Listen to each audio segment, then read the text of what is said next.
For 10,000 years, one unbreakable law has governed humanity: scarcity.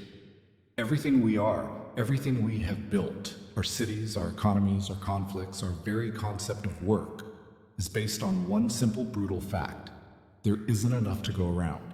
This law defines value. It defines power. It forces you to get up in the morning. But what if that law was broken? What if, within our lifetime, we finally permanently solve the two fundamental problems that have defined our entire existence: labor and energy? This is not a distant science fiction dream. We are on the verge of the most profound transition in human history, a shift to a post-scarcity society. But this utopia, this paradox of plenty, comes with a terrifying question. What happens to capitalism, to our social structures, and more importantly, what happens to us when everything becomes free? The future we are describing is being built today on two revolutionary pillars. First, the end of labor. We are not just talking about robots on an assembly line. We're talking about the end of all human labor, physical and intellectual. Artificial intelligence is rapidly moving from being a tool to being an agent. It's not just self-driving trucks replacing drivers. It's an AI lawyer that can process 1 million documents in a second. It's an AI doctor that can diagnose diseases with 99.9% accuracy. It's an AI architect designing a building, and a swarm of automated drones building it. When machines can do everything humans can do, only better, faster, and for 24 hours a day, the cost of labor doesn't just decrease. It approaches an absolute zero. The second pillar is the end of cost, limitless energy. Every act of civilization is an act of energy. Manufacturing, transportation, agriculture, data processing, purifying water. Everything is energy. Our entire economic system is built on the cost of that energy. But we are at the dawn of commercial nuclear fusion, a process that offers virtually limitless, perfectly clean power from a simple resource: water. If fusion proves too difficult, we have the theoretical endgame, a Dyson swarm capturing a fraction of our sun's power, providing more energy in 1 second than humanity has used in its entire history. When clean, limitless energy becomes too cheap to meter, the cost of everything plummets. You can desalinate entire oceans. You can mine asteroids for rare metals. You can power nanofactories that build any product from raw atoms. When infinite energy meets perfect automation, the scarcity that has defined us simply evaporates. But this utopia of free goods comes at a staggering price. It costs us the only economic system we have ever known. Capitalism is, at its core, a system for managing scarcity.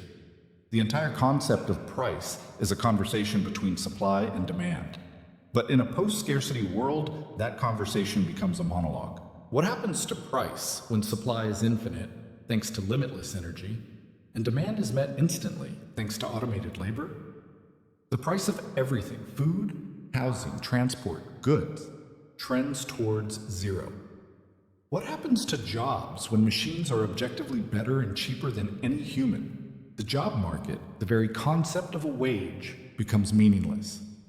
What happens to corporations when their two largest expenses, labor and materials, vanish? What happens to the stock market when profit is an obsolete concept?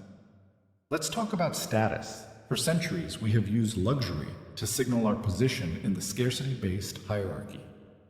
A $50,000 Rolex watch tells time no better than a $5 chip. Its value is not in its function, but in its scarcity, its brand, its crafted difficulty.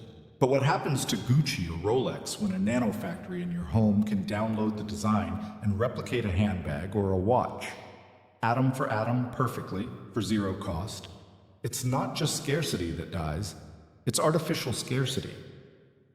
The brand value and status symbols that prop up so much of our modern economy are revealed to be a collective illusion. This isn't a recession, it's not a depression. It is a fundamental systemic invalidation of our entire economic model. We are witnessing the death of capitalism.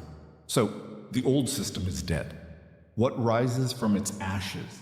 The vacuum left by a dead economy is not filled peacefully. It is filled with chaos. The Great Transition is not a smooth handover. It is a brutal power struggle.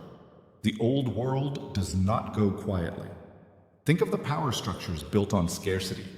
The banks, The oil conglomerates, the military-industrial complexes, the billionaires whose wealth is tied to the old system. They will not simply hand over control. This is the era of the final resource wars, a desperate fight to control the remaining levers of power, to hoard the last valuable assets, and to resist the new automated reality. Society fractures. Trillions in old money becomes worthless paper, stranding an old elite. Billions of people, now jobless, face starvation as the old supply chains break down before the new ones are fully established. This is the crucible. Civilization itself is on the brink of total collapse. The immediate problem is terrifying. Billions of people are now economically useless. They have no jobs, no income, and the money they have is worthless. How do they survive? It becomes clear that a patch is needed, not just as a welfare program, but as an act of species-wide survival. The first solution, the one we already hear debated, is Universal Basic Income, or UBI. Think of it as a temporary patch, a sedative for the transition. The AI and the automated infrastructure are taxed, perhaps by a government, perhaps by the AI itself. And a basic income is distributed to every human, allowing them to buy the things they need. But this reveals a deeper paradox. Why use money at all? If an AI-driven system can 3D print a house for free, why do you need an income to buy it? If food is grown and delivered by robots for free, why do you need a digital token to purchase it? Money is a token for scarce resources. When resources are no longer scarce, the token itself becomes meaningless. UBI is not the final stage. It's the halfway house. The final stage is the access economy, the Star Trek model. Money is abolished. The concept of wealth is irrelevant. Society shifts to a model of universal basic services. You don't own a car. You simply summon an autonomous pod when you need one. You don't own a house. You are simply allocated living space that suits your needs. Need food? You request it from a replicator. Need a medical procedure? The AI doctor is available. It's not an economy of ownership. It's a system of universal access. Humanity has, in effect, built a technological Garden of Eden. And so, we've won. We've beaten the 10,000-year-old game of survival. We have conquered hunger, poverty, and labor, only to find ourselves facing a new, more terrifying opponent, ourselves. We have solved the problem of survival. Now we face a worse problem, meaning. For millennia, work gave us more than just a paycheck. It gave us identity. I am a doctor. I am a builder. I am a teacher. It gave us structure, a reason to get out of bed, a 9-to-5 schedule. It gave us purpose, the feeling of providing for a family, of contributing to a community. When AI and robots do all the contributing, what is left for us? This is the dystopian risk, the Brave New World scenario. Does humanity, freed from all struggle, simply fall into apathy? Do we become a civilization of passive consumers, living in simulated VR worlds, tended to by machines, amusing ourselves to death? We must explore the frightening heretical idea that struggle, that scarcity, that the need to overcome challenges is essential to the human spirit. Take it away, and what are we? And there's a darker political danger. Who manages this access system, a benevolent AI, a decentralized network, a remnant of a world government? What happens when it decides you don't deserve access? What if your social reputation score drops and your access to travel or better housing is restricted? In the old world, you could work your way out of poverty. In this new world, you are entirely dependent on the system. This isn't economic tyranny. It's existential tyranny, but perhaps this dark picture is incomplete. Perhaps we are underestimating ourselves. The end of labor is not the end of effort. A post-scarcity society doesn't mean the end of doing things. It means the end of coerced effort. It's the end of doing things you hate just to survive. For the first time in history, billions of humans will be freed to pursue intrinsic motivation. In this new world, the old currency, money, is gone. But new currencies will emerge. The new currency is reputation. You are wealthy if people respect your art, your scientific discoveries, your philosophical insights, or your contributions to the community. The new currency is creativity, the human spark, the one thing that machines, perhaps, can never truly replicate. The new currency is experience.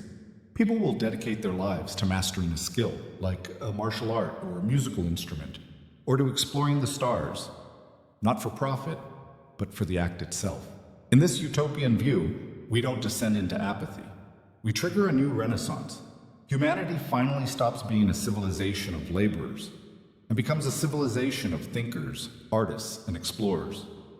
Post-scarcity is not a guaranteed utopia. It is merely the end of our material problems. It is the starting line for our real challenges. And we must be clear. The transition itself, the chaos we described, will be the single most defining test our species has ever faced. The old power structures, the billionaires, the corporations, the governments whose power is based on the control of scarce resources, they will not go quietly. The next 50 to 100 years will be defined by this fight between the dying old world and the one struggling to be born. We are right now building a world without hunger, without poverty, and without work. But are we building a world that we will actually want to live in? The challenge is no longer technological, it is philosophical.